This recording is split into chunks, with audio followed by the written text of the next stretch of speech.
Something told me it was over.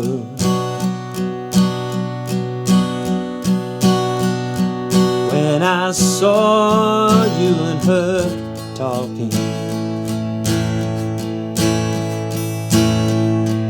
I would rather go blind, boy, than to see you walk away from me, child, no.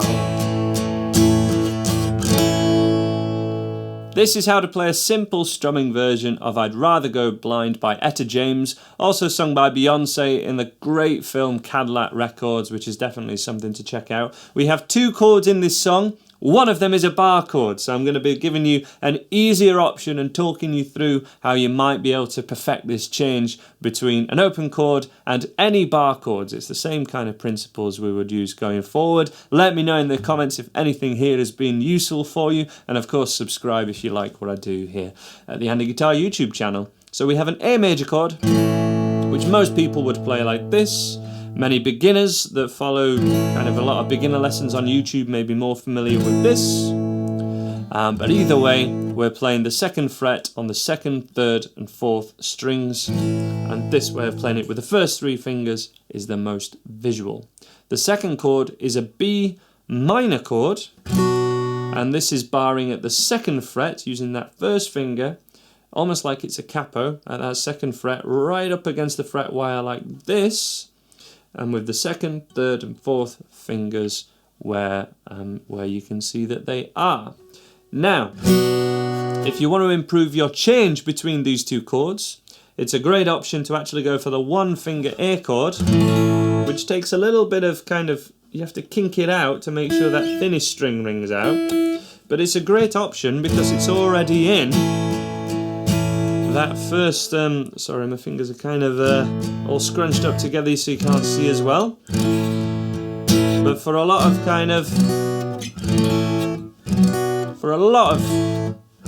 players, that would be their option for a quicker change between A and B minor. Not needed for a lot of people, that's just one option. An even easier option, though it creates a slightly different chord, is to take the A major, move your first finger up a string and the 3rd finger down a string. This is a B minor 7, and it's more similar to the B7, which would be like that, but it's just without that first finger, without this note, that would be open. So that would be like this.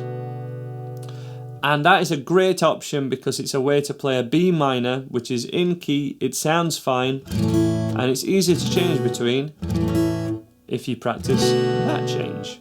From the first 3 fingers, just the first 3 fingers down, I'm keeping my thumb on the top all the time and doing this. And that's they're the only 2 chords in this entire song, and the chord sequence is the same. It is 1 bar of the A.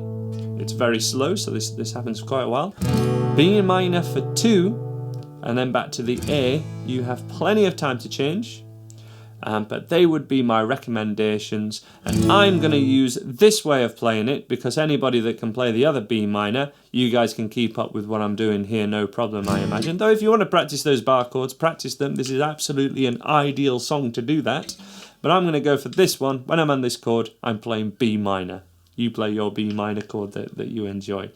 The weird thing about this song, if you're used to many beginner lessons, is we're not counting to 4. We're counting to 4, but in a different way that we have before. We've got 3 pulses for every beat. 1, 2, 3 per beat. So we would go 1, 2, 2, 3, 2, 3, 4. And if you do the one that we're counting, the first strum of 3 louder, you don't have to count it. You can kind of feel where it is, which is what we want to do with rhythm. We don't want to count it. You don't count out your head as soon as possible, really. But we're going to go strum, 2, 3. So 2 smaller strums. Big, little, little. Just take your foot off the gas with the smaller strums and strum the louder one just as normal.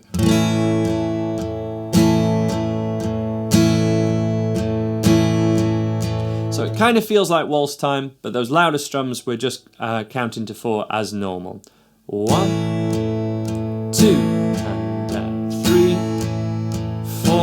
and then we would change chords. So I'm going to go to this B minor. 1, 2, 3, 4.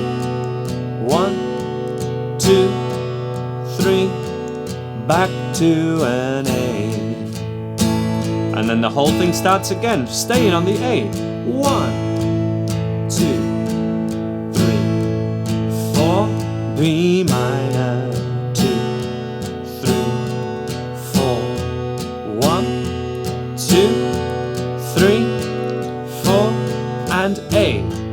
2, 3, and that is the whole song. That is how to do a simple strumming version. Now we'll have a little sing together. Just a couple of notes as well though. I'm keeping my thumb on the top and muting this thickest string all the time. You don't have to do that. If you have your thumb lower or you can't reach your thumb right over, that's totally fine. Some guitars have thinner necks. This Faith guitar has quite a slim neck, but many other brands do as well. But some guitars and some people's hands, when they're first learning, they can't do that. Don't worry about it. The advantage is that we can be a bit more relaxed with the strumming, because if we hit that thickest string, it's not going to ring out. Let's just have a playthrough of the first couple of verses together, and then we'll finish up this tutorial. You can get more help from my beginner's course series, which is on the website at andyguitar.co.uk, and also on the Andy Guitar app, which you can download for free to your mobile device also. So from the A chord, play along to me in 2, 3, 4. 1, 2, 3. Change to B minor.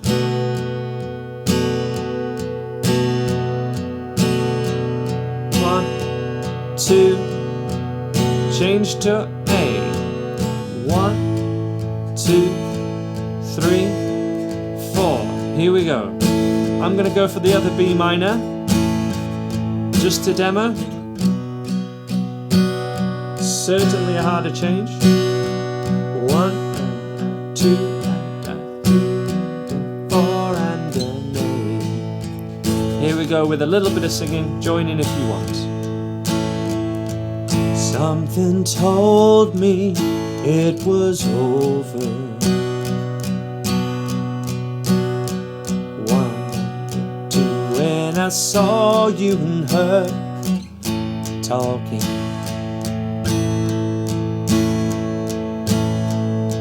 Something deep down in my soul said, "Ah, girl."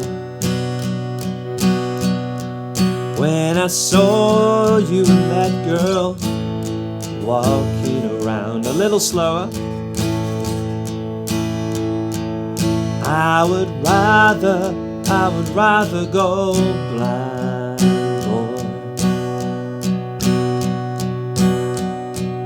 than to see you walk away from me, child, you know. So we'll leave it there. No matter what, the weird thing with it is, no matter what the lyrics do, and sometimes there's a few extra words in there, a few extra syllables, it's the same pulse. And it'd be a great idea to try tapping your left foot or whichever leg the guitar isn't on, so we don't want the guitar kind of doing that. But that will really help you get the count out of your head and just think about the rhythm, then everything will happen more naturally. Get the count out of your head and just do the physical strumming that is correct, and it will all fall together a lot easier for you rather than having to count all the time. If that's helped you, let me know in the comments below. Please subscribe if you haven't already, and I hope to see you in another video on this Andy Guitar YouTube channel.